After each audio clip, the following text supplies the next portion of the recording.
Sejam bem-vindos a mais uma aula de resistência dos materiais. Você está no canal de YouTube do curso de Fabricação Mecânica do Instituto Federal de Educação, Ciência e Tecnologia de São Paulo, campus Hortolândia.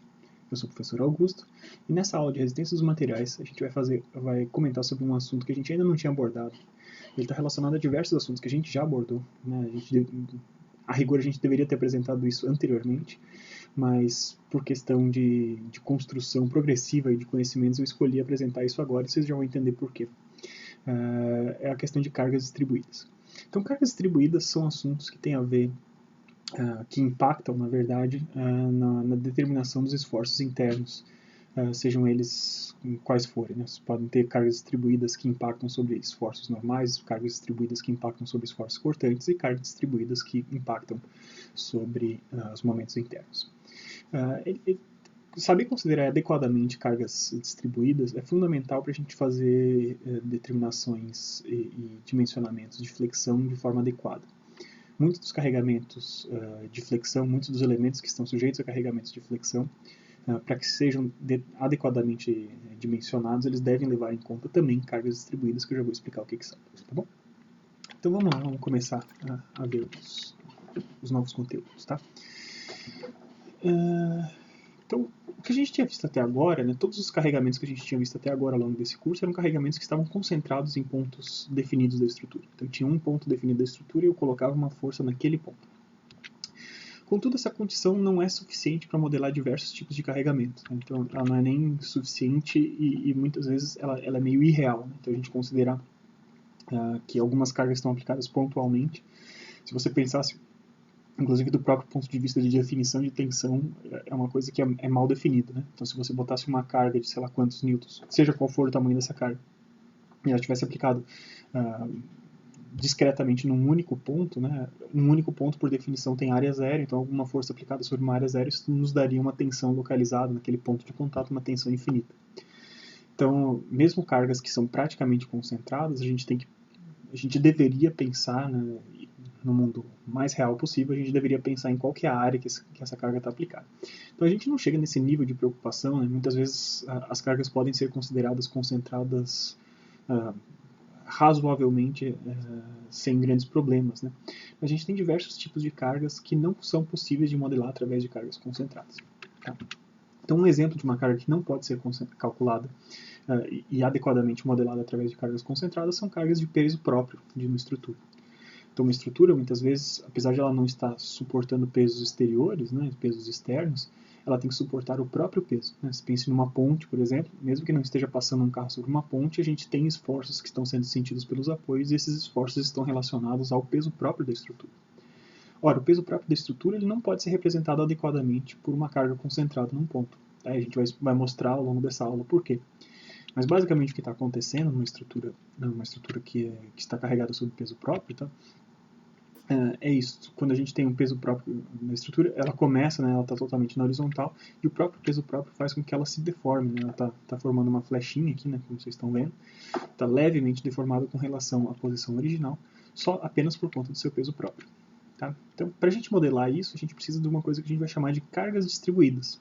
Tá? Pode ser que tenha outros autores que chamem de outras formas, tá? A gente vai chamar de cargas distribuídas de agora em diante. A gente vai ver como é que a gente modela isso. E basicamente vocês vão ver aparecer alguma coisa como essa. Tá? Então, a partir de agora, vocês vão se acostumar a ver em diversos problemas diferentes. A gente vai trazer exemplos. A partir da próxima aula, quando a gente volta a falar de novo só sobre flexão, a gente vai trazer exemplos que envolvam cargas distribuídas, que são coisas muitas vezes mais reais e mais relacionadas às formas de aplicação de carga em diversas condições de estruturas. Tá? Então, vamos ver quem que são esses caras, essas cargas distribuídas. Tá?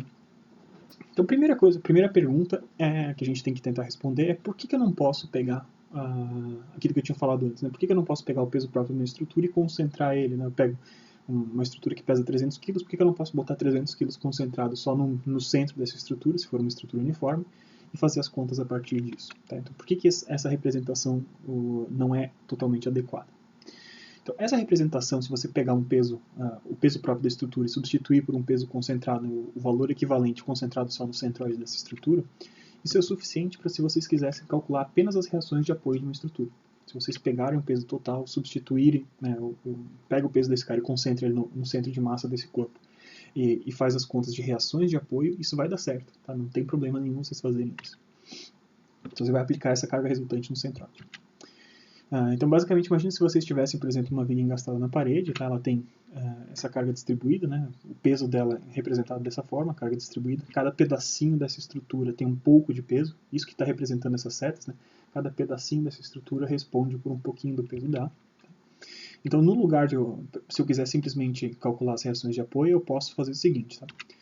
Bom, então, a aplicação de cargas vai fazer com que ela se deforme dessa forma, né? Ela estava na horizontal, ela vai formar uma curvinha levemente inclinada para baixo. E para calcular a reação de apoio, eu posso fazer o seguinte: eu posso substituir aquele cara pela resultante aplicada no ponto médio dessa estrutura. Tendo aplicado ali, eu vou conseguir achar adequadamente as reações de apoio, né? Então, a reação vertical da parede e o momento de reação da parede. Eu vou conseguir fazer isso fazendo essa substituição. Então, quando que esse negócio falha? Para efeito de cálculo de reações internas, esse dispositivo falha. Isso faria o quê? Isso geraria degrau artificial nos diagramas de esforços internos. A gente viu esses diagramas, né? As construções de diagramas de esforços normais, diagramas de esforços cortantes, diagrama de momentos internos. Tá? Então, se a gente fizesse esse procedimento de concentrar uma força que é distribuída e concentrá-la num único ponto, a gente sabe, né? A gente já viu várias vezes ao longo dessa disciplina, que sempre que a gente tem uma força concentrada gera degraus, saltos, nos valores das cargas internas que estão, dos esforços internos que estão aplicados. E na verdade, quando uma estrutura está carregada sob o efeito de uma carga distribuída, não haveria razão para a gente ter degraus dessa forma. Tá? Então, a carga distribuída, na verdade, ela vai gerar efeitos que são contínuos, né, e progressivos de carregamento ao longo da estrutura. Então, não haveria razão para a gente ter um grande degrau, uma estrutura como essa que estaria carregada só sobre seu peso próprio, não haveria razão para a gente ter um grande degrau, por exemplo, numa curva de cortantes.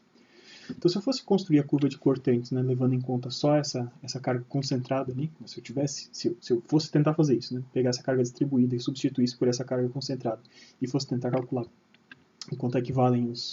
construir quanto equivalem os diagramas de esforços internos, eu chegaria nessa conclusão. Então, para o diagrama de esforços cortantes, como essa, a gente perceberia que na primeira parte da viga, essa primeira parte aqui, da extremidade livre até o ponto onde eu acho que essa força está concentrada, eu não teria esforço interno nenhum, e a partir dali eu teria formado um degrau, e esse esforço interno seria constante daquele ponto até a parede.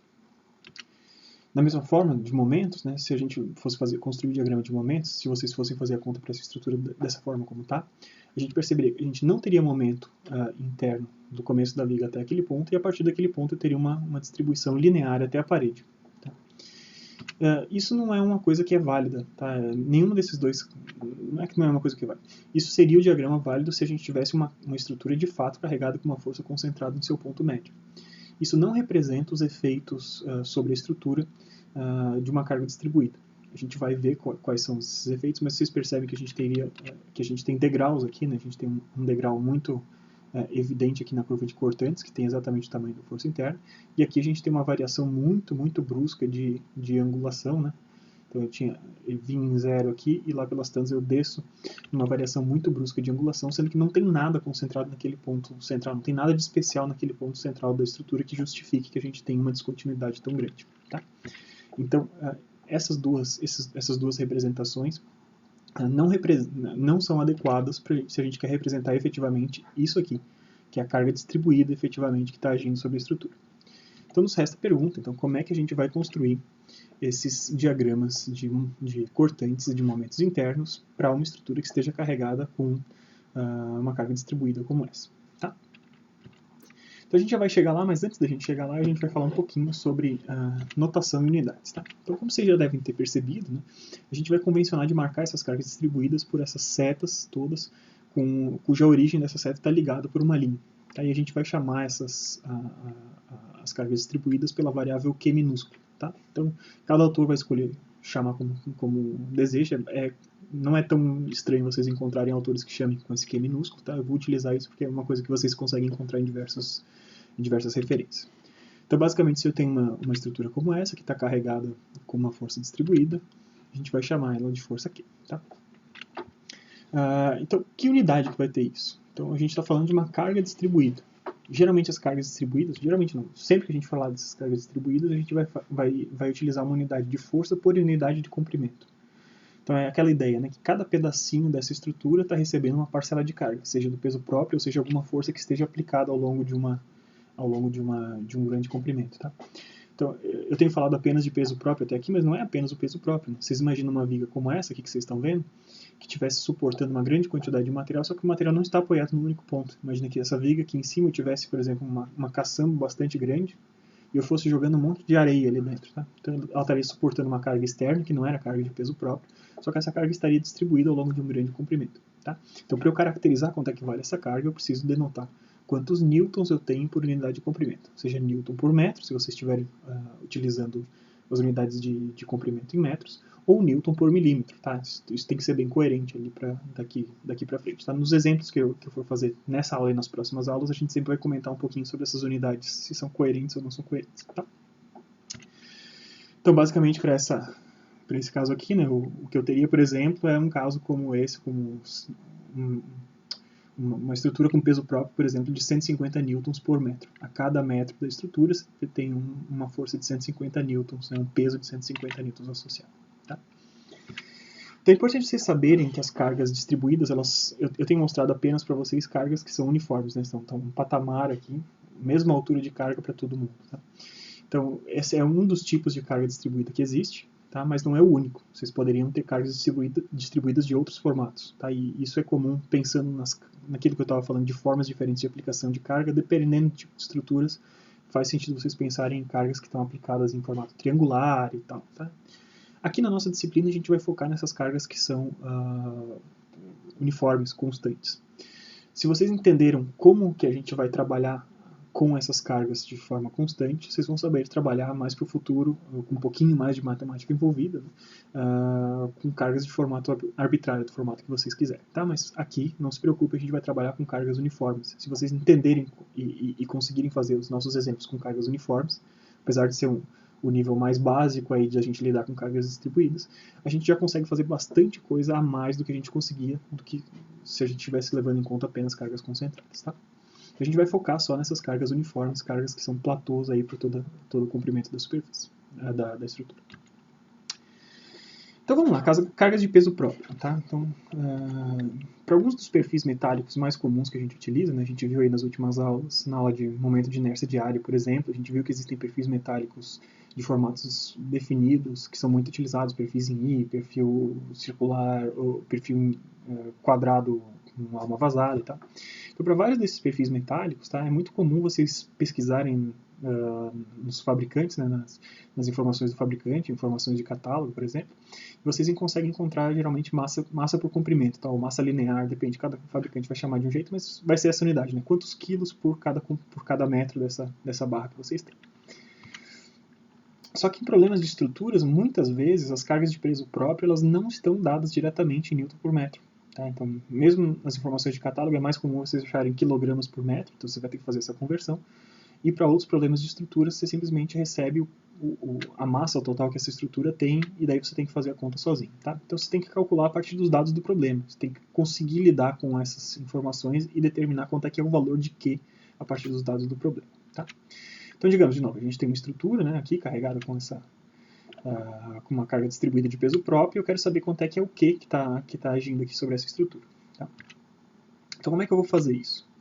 Então, a partir da massa, se eu tiver acesso ao valor da massa total desse cara, a gente vai calcular o peso total correspondente. Né? Então, massa vezes gravidade dá o peso total.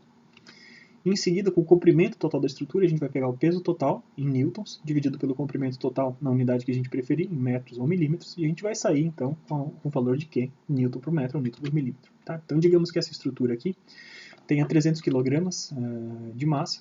Então, o peso dela, m vezes gravidade, utilizando gravidade de 9,8, tá?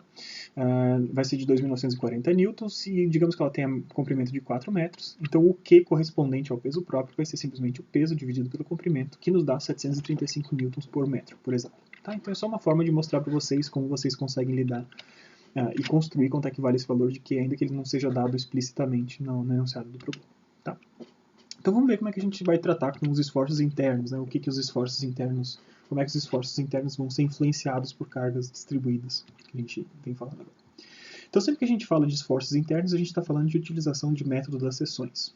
Então, para determinar um esforço interno, eu vou utilizar o método das seções. Então, para a construção desses momentos, do diagrama de momentos internos, que é o que nos interessa mais diretamente nesse ponto da disciplina que a gente está falando, está tratando de flexão, né? A gente vai falar também sobre os esforços cortantes, mas a gente está especialmente interessado nesse ponto aqui da disciplina em momentos internos, tá? Então a gente vai, se vocês se lembrarem da aula sobre construção de diagramas de momentos internos, lembre-se que a gente utilizava e fazia o método das seções e era necessário que a gente caracterizasse o ponto onde eu tinha realizado o corte. Então eu tinha uma seção que ficava entre, por exemplo, uma parede e um ponto de força concentrada, e ao longo dessa seção, apesar de ser uma única seção, eu tinha que caracterizar qual era o ponto onde estava sendo feito o corte. Eu utilizava uma variável x, né, que a variável x podia assumir qualquer valor entre o princípio e o final daquela seção. Utilizando essa variável x, a gente conseguia caracterizar e construir uma função dependendo do ponto de corte para descrever o momento interno. Isso era necessário porque o momento interno ele depende do tamanho do braço de alavanca e o braço de alavanca varia dependendo do ponto de corte. Então, ao longo de uma única seção, a gente pode ter valores diferentes de momentos internos. Ora, isso era verdade para momentos internos, mesmo com forças concentradas, e é ainda mais verdade agora quando a gente tem cargas distribuídas. Mais do que isso, né, isso é verdade também quando a gente tenta determinar quais são as forças cortantes, ou normais, né, no caso. Aqui a gente vai tratar de forças cortantes, tá? Mas quais são as forças cortantes associadas a esse carregamento de cargas distribuídas. Porque depende do ponto onde eu cortar, eu tenho mais ou menos cortante necessário para suportar a quantidade de carga que está sendo considerada naquele corte. Tá? Tudo isso para dizer para vocês, então, que todos os esforços internos que estão associados aos carregamentos distribuídos, às cargas distribuídas, serão funções de x. Então, a gente vai precisar utilizar aquele formalismo para funções de x. E por isso, né, que foi trazido neste momento agora esse tema, né, além de ser necessário para a gente fazer dimensionamento adequado de diversas estruturas em flexão, é importante agora, é viável a gente fazer isso agora, sendo que a gente já revisou como é que a gente faz uma descrição de um carregamento interno como um momento interno a partir de função de alguma outra variável de posição. Tá? Então a gente já fez isso algumas aulas atrás e agora a gente utiliza os mesmos conhecimentos estendendo isso para um novo tipo de carregamento, que é o carregamento de cargas distribuídas. Tá? Então basicamente o que a gente vai ter é isso. Tá? A gente vai ter aqui então uma estrutura carregada com peso distribuído. A gente vai realizar um corte, né? Então, a posição do corte, o número de sessões, isso se mantém como a gente tinha feito anteriormente. A gente tinha falado do quê? A cada vez que a gente tem uma carga concentrada, entre cargas concentradas a gente tem que realizar uma sessão. Tá? Isso não muda agora. Tá? Uma carga distribuída, ela não muda o nosso conceito de onde que a gente tem que fazer as sessões, de quais são as sessões e onde que a gente tem que fazer esses cortes. Tá? Então perceba que a gente tem os dois apoios, tem uma carga concentrada aqui e uma carga concentrada aqui, então entre essas duas cargas eu tenho uma única seção, e dentro dessa seção eu vou fazer um corte. Então para caracterizar essa estrutura eu só preciso realizar um corte. Então eu vou pegar esse corte ali, então o corte eu sempre posso escolher um dos dois lados do corte, eu estou escolhendo o lado esquerdo do corte nesse ponto. Tá? Então o que está carregando essa estrutura naquele ponto? A gente vai ter então a reação do apoio, a reação do pino que está ali naquele ponto, e de carregamento externo a gente também vai ter uma certa quantidade do carregamento da carga distribuída. E a gente vai ter que caracterizar então onde que a gente realizou esse corte. Tá? A gente está caracterizando esse corte pelo ponto X. Tá? Então, vou realizar esse corte no ponto X. Tendo feito isso, eu vou tentar achar agora se essa estrutura inteira está parada. Para esse pedacinho estar parado, ele vai ter que ser equilibrado por alguma coisa que não estava aparecendo antes, que são os esforços internos, que são os esforços de cortante e os esforços de momento interno. Aqui denotando aquelas, né, relembrando coisas que a gente já viu antes, denotando aquelas, seguindo a mesma notação de sinais, a convenção de sinais que a gente tinha feito anteriormente. Então, quando eu pego o lado esquerdo do corte, eu estou botando um cortante positivo apontando para baixo e um momento interno positivo no sentido anti-horário. Tá? Se eu tivesse pego o lado direito do corte, que é plenamente legítimo, essas duas coisas estariam invertidas. Tá? Então, com isso, agora eu tenho o que eu preciso para a gente continuar a fazer os nossos cálculos. Tá? Então, o que é importante vocês perceberem é o seguinte, né? Eu falei para vocês que a gente não podia pegar e substituir a resultante de uma carga distribuída por uma força concentrada no centroide, porque isso poluía, né? Isso gerava coisas artificiais nos diagramas de momentos internos. Mas na hora que eu estou realizando um corte, eu realizei o corte nesse ponto X aqui, estou resolvendo uma das minhas seções, tá? Para esse pontinho aqui, o que eu estou fazendo é, de fato, um cálculo de reações de apoio. Então, cada vez que eu estou resolvendo esse pedacinho da minha conta, do cálculo de seções, nesse momento aqui da minha conta, eu estou calculando alguma coisa que é uma reação de apoio. Esses momentos internos que estão denotados em azul aqui, eles funcionam como reações de apoio para esse pequeno pedacinho fictício aqui, esse corte fictício que eu realizei. E eu falei para vocês que quando a gente está fazendo um cálculo de reações de apoio, a gente pode sim fazer a substituição da resultante dessa carga distribuída por uma força concentrada no seu centroide. Tá? Então, o que eu estou querendo dizer para vocês? Eu falei que a gente não poderia, para a estrutura como um todo, substituir essa carga distribuída por uma força concentrada no meio e fazer o cálculo de tudo, porque isso poluiria, geraria efeitos artificiais no nosso diagrama de esforços internos. Ora, então não é isso que eu estou fazendo nesse ponto, né? Eu estou fazendo o corte, eu estou mantendo essa carga distribuída, só que no lugar de eu fazer a conta com a carga distribuída aqui, como eu estou fazendo aqui sim um cálculo de reações de apoio para esse ponto X, para cada ponto X que eu tiver esse corte, eu posso fazer um cálculo de reações de apoio, aí sim substituindo essa parcelinha de força que está aqui dentro dessa seção pela resultante no seu centroide, tá? Então, eu posso utilizar, de fato, dentro da minha seção, para resolver a minha seção, aí sim eu posso utilizar aquele conceito de substituição da carga distribuída pela resultante que está agindo nessa seção, pelo centroide dessa seção exclusiva. Tá? Então, o que eu vou fazer é o seguinte, nesse ponto, perceba, ali eu mantive a carga distribuída, aqui eu mantive a carga distribuída, e para calcular as reações de equilíbrio, as condições de equilíbrio que determinam os valores dessas duas reações de apoio, de cortante e de momento, eu vou fazer essa substituição dessa carga distribuída pela resultante. E quanto é que é a resultante de uma carga distribuída Q ao longo de um comprimento X? Lembra que a carga Q é uma certa quantidade de newtons por um comprimento. Então, se em X metros eu vou ter Q vezes X de carga total. Se eu tinha Q tantos newtons por metro e eu tenho X metros, basta eu fazer Q vezes X para achar essa força resultante. Tá, é isso que eu estou mostrando para vocês. Então, a força resultante correspondente nesse pedacinho da seção vale Q vezes X. E onde que está aplicada essa força? Ela vai estar aplicada no centroide, como a gente tinha falado, e quando a gente tem uma carga uniforme, não existe razão para a gente não botar esse cara exatamente no meio da minha seção. Tá? Então esse ponto de aplicação da força é um ponto que vale x sobre 2. Então se eu fiz o corte ali a uma distância x do meu apoio, né, o apoio está aqui, eu estou cortando ali a x do meu apoio, a força resultante vale qx e ela vai estar aplicada aqui em x sobre 2 na metade do caminho. Tá? Então esse vai ser um procedimento que a gente vai fazer sempre que a gente tiver forças distribuídas ao longo da sua seção. Tá? Então a gente vai agora resolver um exemplo. Tá? Como a gente já fez em outras partes da disciplina, a gente vai resolver um exemplo mostrando como é que isso é feito num caso concreto. Hein? Depois eu vou deixar um exercício para vocês praticarem. E com isso a gente passou pela parte conceitual no começo da aula e agora a gente passa para a aplicação disso, como é que isso se reflete efetivamente na determinação dos diagramas de esforços internos. Tá? Então, eu gostaria que a gente determinasse então, os diagramas de esforços cortantes e de momentos internos para a viga sujeita apenas ao seu próprio peso entre um pino e um rolete. Tá? Então, eu quero considerar a massa total dessa viga de 250 kg e o comprimento total dela de 2,3 metros. Ela está carregada, então, apenas com o seu próprio peso. Então, a primeira coisa que a gente tem a fazer é pensar nas reações de apoio. Tá? Então, para eu pensar nas reações de apoio, o que eu vou fazer? Lembra que sempre que a gente está calculando reações de apoio, aí sim eu posso pensar na substituição de uma carga distribuída pela sua resultante aplicada no centroide. Tá?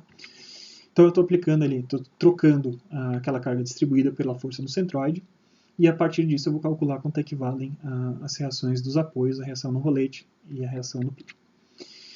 Ora, o peso ele vale o quê? Ele vale massa vezes gravidade, 250 vezes 9,8, ou seja, o peso vale 2.450 newtons. Então, aplicando essa força amarela P ali de 2.450 newtons. Ela está sendo suportada, então, pelo RAY e pelo RBY, né, os pontos de apoio. Ponto A no rolete, ponto B aqui no pino. Tá? A gente pode fazer aquele processo tradicional que a gente fez, né, escolhe um desses dois pontos, faz uma somatória de momentos, descobre quanto é que vale a força no outro, depois faz uma somatória de forças e descobre. Ou simplesmente, se eu olhar para esse problema aqui, eu percebo que ele é um problema 100% simétrico.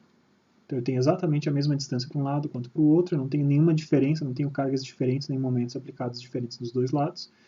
Né? No plano vertical, para as forças verticais está tudo simétrico. Então, logicamente, né, a única solução possível para esse cara é que, por simetria, eu tenho os valores de RAY e RBY iguais e cada um deles valendo metade desse peso. Então o peso está aplicado aqui no meio e metade dele está suportado pelo ponto B e metade dele está pelo ponto A. Ou seja, RAY vale o mesmo valor de RBY e vale 1.225 newtons. Então, o que a gente fez até agora foi calcular as reações de apoio. Por isso, eu trabalhei apenas, né, com a resultante concentrada no meio.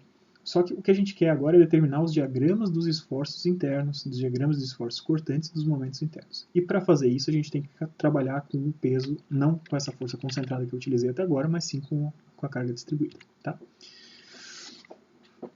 Então, o que eu tenho que fazer agora é descobrir quanto é que vale esse Q. Então vamos lá, vamos descobrir quanto é que vale o Q. Então, para isso, a gente tem que fazer o quê? A gente tem que pegar o peso total e dividir pelo comprimento. Tá? Então, eu vou deixar os comprimentos em metros nesse problema aqui. Tá? Então, basicamente, o que eu estou fazendo é dividindo os 2.450 kg, 2.450 newtons que a gente tinha calculado agora, pelo comprimento total da viga de 2,3, e eu descubro, então, que o meu Q vale 1.065 newtons por metro. Então, eu espero que vocês percebam e que fique claro para vocês que como a gente só tem forças concentradas aqui nos apoios, a gente tem uma única seção para resolver. Tá? Essa seção que está marcada aqui no meio. Então, essa seção a gente pode escolher um dos dois lados. Né? Se a gente seguir e fizer as coisas de maneira coerente, né, em termos de convenções de sinais, tanto faz qual dos dois lados a gente escolhe para resolver essa seção, a gente obtém um resultado coerente. Tá? Eu vou pegar de novo o lado esquerdo, tá? Seguindo o que a gente tinha. Então, do lado esquerdo daquele corte, o que a gente tem? A gente tem a força vertical que é realizada pelo rolete, RAY. A gente tem um pedaço da força Q, é um pedacinho de Q até aquele ponto de corte.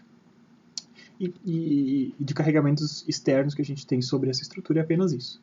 Para essa estrutura ficar parada no espaço, tá? E eu estou cortando num ponto X. Tá? E o ponto X, lembre-se que o ponto X é qualquer ponto que faça parte dessa seção. Então o X vai ser desde o ponto mais próximo possível ao rolete que a gente pode imaginar, até o ponto mais próximo possível do pino que a gente pode imaginar sem chegar no pino efetivamente. Tá? Então, para essa estrutura aqui, estar parada, ela tem que ser sustentada por esses esforços internos, o esforço cortante V e o momento interno MI. Tá? Então, para essa seção aqui que a gente tem agora, agora o que eu estou fazendo é um cálculo de reações de apoio novamente. É calcular quanto é que vale V e quanto é que vale MI.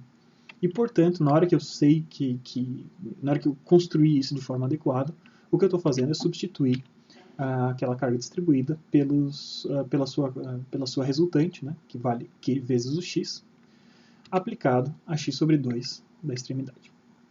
Tá? Então, isso é a mesma coisa que eu tinha explicado no slide anterior, mas agora a gente está resolvendo esse problema, então a gente vai trabalhar a partir desse cara, começar a partir desse cara e fazer as contas que a gente precisa. Tá? Então, vamos lá. Continuando, a gente estava nessa situação, né? A gente tinha essa seçãozinha, fiz o corte a uma distância x do início dessa seção. Para esse cara estar parado, a gente tem a força cortante e o momento interno. E como a gente está calculando então uma reação de apoio, né, para determinar esses caras que sustentam esse cara parado, eu posso substituir a força cortante, a força distribuída, a carga distribuída por uma força concentrada no seu centroide, que está a x sobre 2 de distância. Então, como sempre, quando a gente resolve um método das seções como esse, eu recomendo que a gente faça uma somatória de momentos com relação ao ponto de corte. Tá? Então, o que eu estou fazendo agora são determinar as condições de equilíbrio da seção. A gente vai fazer uma somatória de forças em Y e vai fazer uma somatória de momentos com relação ao ponto de corte. Tá? São essas duas. O X ali não é a direção de X, é com relação ao ponto X, o ponto que é caracterizado pela variável X. Tá? Então, para essa estrutura estar parada, isso tem que ser válido. Né? A gente não pode ter nem forças resultantes em Y, nem momentos resultantes com relação a qualquer ponto da estrutura, em especial ao ponto de corte. Pois bem, deixa eu ficar mais para o lado aqui. Então vamos lá, vamos começar com a somatória de forças em Y. Tá? Então quem que está fazendo forças em Y nesse cara? A gente tem os cortantes para baixo, a gente tem RAY para cima, e a gente tem FR, a resultante, para baixo. Então eu tenho RAY para cima, positivo, resultante, menos Q vezes X, cortante, menos V, tudo isso é igual a zero.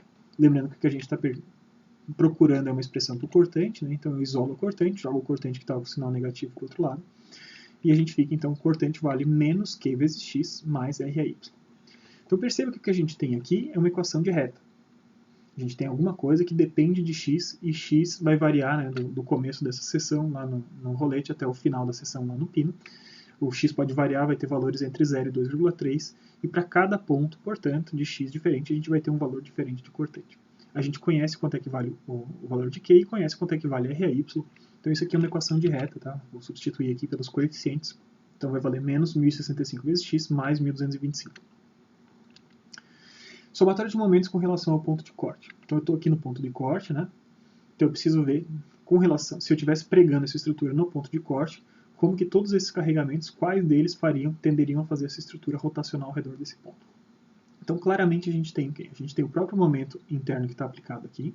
O momento interno, seja onde ele estiver aplicado, ele tende a fazer a estrutura girar, então o momento interno entra nessa conta. Seguindo as convenções de sinais, ele está na direção anti-horária, ele vai entrar para o sinal positivo. O cortante não faz esse cara girar porque ele está aplicado exatamente sobre o ponto de x, então eu não tenho braço de alavanca, tá?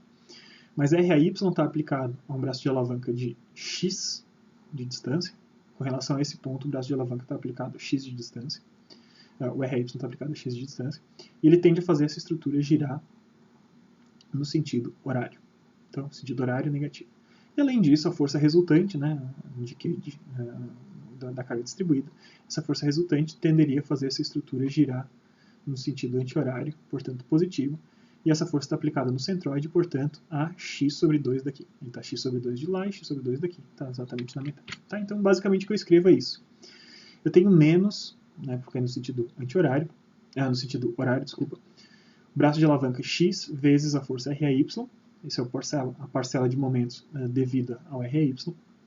Em seguida, eu tenho este camarada aqui, isso é muito importante que vocês entendam, tá? A força resultante está aqui entre parênteses, a força resultante vale Q vezes X. E o braço de alavanca desse camarada vale X sobre 2.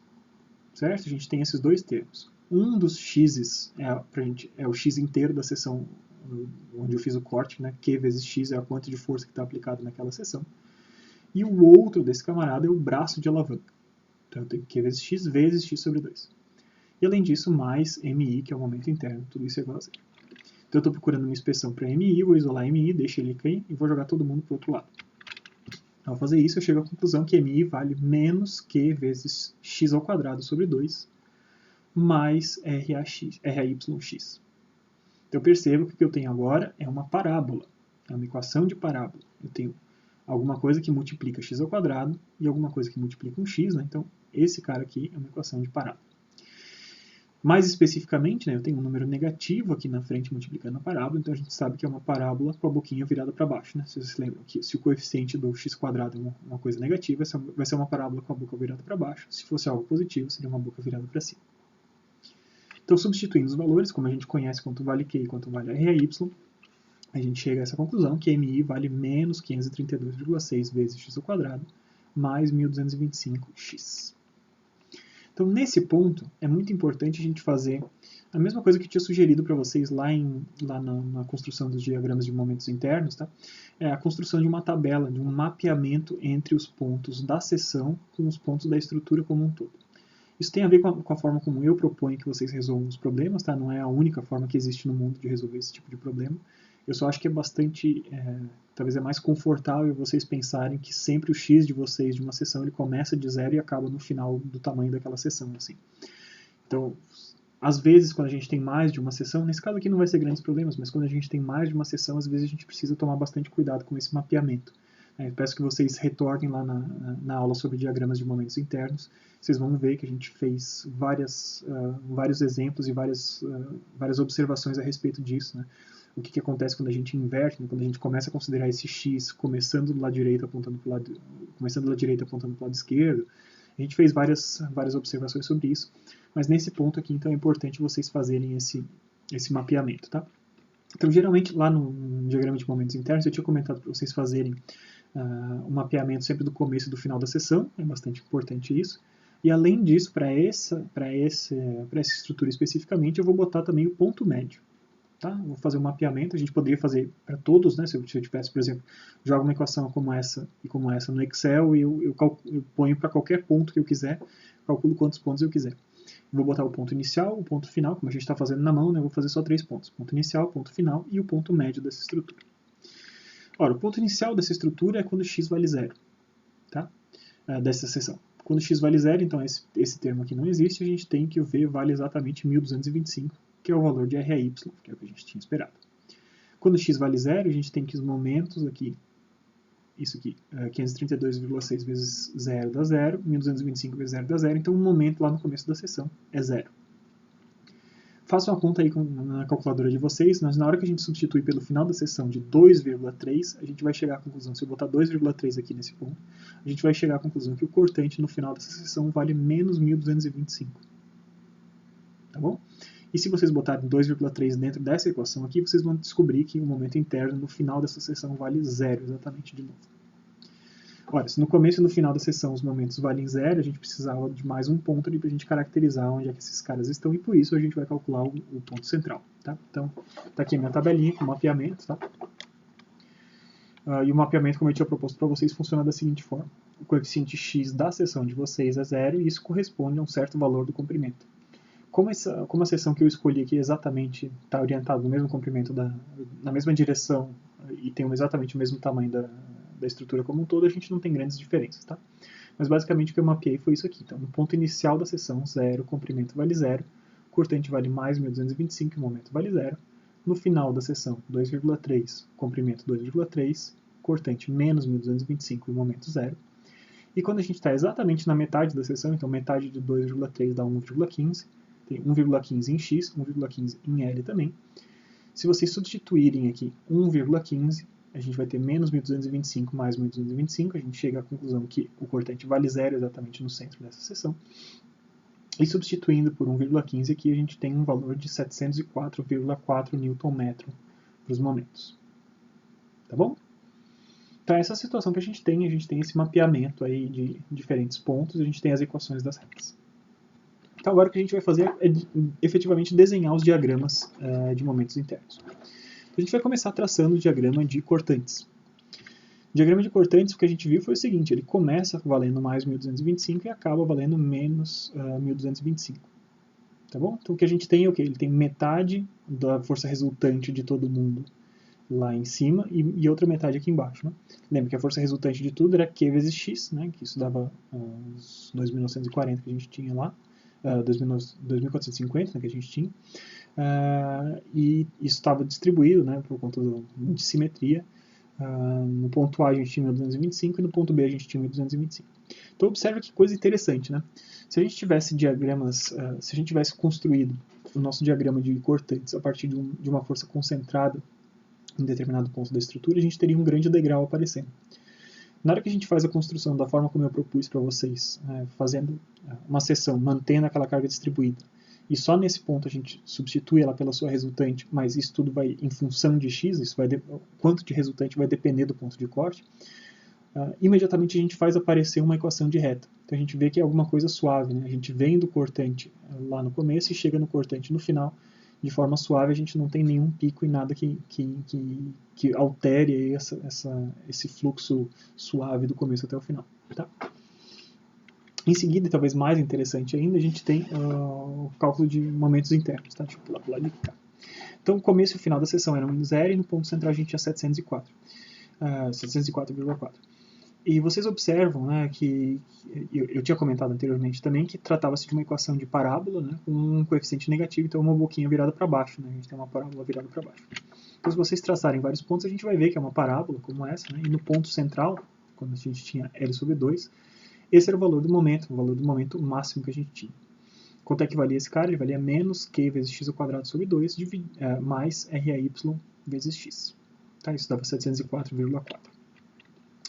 Então é interessante vocês observarem, né? O diagrama de momentos dá uma reta, diagrama de cortantes, dá uma reta, e diagrama de momentos dá uma parábola. Tá? Então, essa observação que eu queria fazer. Como é que era o formato da nossa carga distribuída? Nossa carga distribuída era um valor constante, ela era uniforme, essa carga distribuída. Então, um valor constante é alguma coisa que tem grau zero em matemática, basicamente. Tá? Não é uma equação de reta, é um valor constante. Isso tem grau zero, uma equação de grau zero. A partir de uma carga distribuída de grau zero, na hora que você vai construir os cortantes, você tem uma equação de reta. Então você passou do grau 0 para o grau 1. Né? Uma equação de primeiro grau, uma equação de reta. E passando dos cortantes de grau 1 para a linha de momentos, a gente tem uma parábola. Muito interessante isso, né? A gente sempre vai subindo os graus das coisas à medida que a gente vai caminhando. Tá? Na verdade, isso já era verdade desde sempre, desde tudo que a gente vinha fazendo até aqui no curso, né? Quando a gente tem alguma coisa que é concentrada num único ponto, é quase como se fosse um grau ainda inferior ao zero, como se fosse um grau, entre aspas, um grau menos um. Não existe exatamente isso, tá? Eu só estou explicando para vocês que, matematicamente falando, alguma coisa que é zero por todos os pontos e tem um ponto concentrado num único ponto, é uma função delta, que a gente chama, tá? Uma função delta, ela tem uma característica que é um grau anterior, um grau ainda inferior a um grau de uniforme constante. Então, quando a gente tinha essas forças concentradas, os nossos cortantes saíam constantes.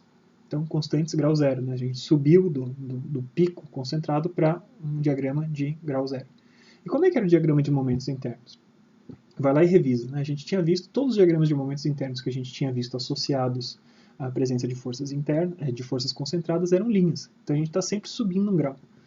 Isso é válido para qualquer formato, tá? Então, se vocês tivessem, por exemplo, uma carga distribuída, como eu tinha falado para vocês, em formato triangular, por exemplo, então a carga distribuída já vai ser uma função de x, uma função linear de x. Na hora que você for construir o cortante, você vai descobrir que ele vai ser uma equação de grau 2, vai virar uma parábola, e o momento vai ser uma equação de grau 3, vai virar uma equação cúbica. Então, existe essa relação, não hierárquica, né, mas existe essa sequência, essa relação direta entre qual é o formato da carga distribuída que está sendo aplicada nesse cara, ou das cargas que estão sendo aplicadas sobre esse cara, qual é o grau da equação matemática que está sendo aplicada. Subindo um grau, você consegue saber qual é o formato dos cortantes, e subindo mais um grau, você chega no formato dos momentos. Tá? Não cabe aqui para a gente explicar de onde isso vem, tá? Mas se algum de vocês tiver interesse em fazer curso de engenharia, vocês vão explorar qual é a origem disso, tá? Isso está bem relacionado à parte matemática dessas coisas, mas é interessante vocês sempre perceberem isso, né? Então, se vocês fizeram um diagrama, se tinha uma carga distribuída constante, foi fazer o diagrama de cortantes, ele deu constante, ele não deu uma reta, você cometeu algum erro em algum lugar. Da mesma forma, se você tinha, sei lá, uma carga distribuída constante, fez o diagrama de momentos, você traçou uma reta, você com certeza cometeu um erro, porque você tinha que ter subido 2 graus, teria que ter desenhado uma parábola, por exemplo. Tá? Então esse foi um primeiro exemplo, uma estrutura relativamente simples, né, uma estrutura bem simples, né, entre um pino e um rolete. A gente tentou deixar o máximo possível de tempo tudo em função de variáveis, sem trocar os valores efetivamente, né? Se vocês quiserem, vocês trocam os valores. Mas enquanto a gente deixa tudo isso em função de uma variável que pode assumir qualquer valor, você pode reutilizar esses resultados mais para frente. Tá? Um pouquinho mais para frente a gente vai fazer uma outra aula meio a parte do estudo de algum esforço interno, que é uma aula sobre superposição de efeitos, explicando para vocês como é interessante vocês terem soluções, entre aspas, na manga para problemas relativamente simples, e vocês constroem problemas complexos combinando soluções de problemas relativamente simples. Tá? Isso foi um pequeno parênteses, a gente vai falar isso mais para frente. Mas saibam sempre que a solução, seja qual for a dificuldade do problema, o número de sessões e tal, ela é feita seguindo esse mesmo método que eu expliquei para vocês. Tá? Então, para vocês praticarem agora, eu deixo para vocês um exercício. Tá? A gente tinha resolvido um problema então, relativamente simples entre um pino e um rolete. Eu quero que vocês resolvam um problema relativamente simples para uma estrutura engastada. Tá? Então eu gostaria que vocês determinassem o diagrama de esforços internos para uma viga engastada sujeita apenas ao seu próprio peso, considerando que ela tem uma massa total de 150 kg e um comprimento total de 2 metros. Faça exatamente o mesmo procedimento, de novo vocês vão ter apenas uma sessão para resolver, e tomando bastante cuidado com as coisas que vocês vão inserindo aí nas equações que vocês constroem, vocês devem chegar a conclusões parecidas ao que a gente tinha, só que, claro, é uma situação diferente. Né? O que a gente tinha anteriormente, né? A gente viu uma estrutura entre um pino e um rolete, a gente viu que no pino e no rolete, como eu já tinha comentado também anteriormente, a gente não pode ter momentos, né? Se eles estão nas extremidades da estrutura, não pode haver momentos naquele ponto, porque não tem ninguém que resista àquele momento. Né? O pino e o rolete, eles permitem rotação livre naquele cara. Então seriam extremidades de rotação livre e, portanto, não poderia ter momentos. Ora, esse não é o caso numa estrutura engastada, porque uma parede ela é capaz de realizar momentos. Tá? Então, pense um pouquinho nisso, mas vocês vão chegar a conclusões bastante similares. Então, o que eu tinha para mostrar para vocês sobre cargas distribuídas hoje era isso. Façam esse exercício aí para treinar um pouquinho, para vocês mesmos botarem a mão na massa e chegarem a um resultado que é bastante útil ali para vocês. Né? O que é uma carga distribuída sobre uma estrutura engastada. Se vocês deixarem, como eu falei, tudo em função de variáveis que você pode substituir depois, esse resultado vai ser reaproveitável diversas vezes ao longo do curso para vocês. E então, a partir da próxima aula, a gente vai tentar aplicar um pouquinho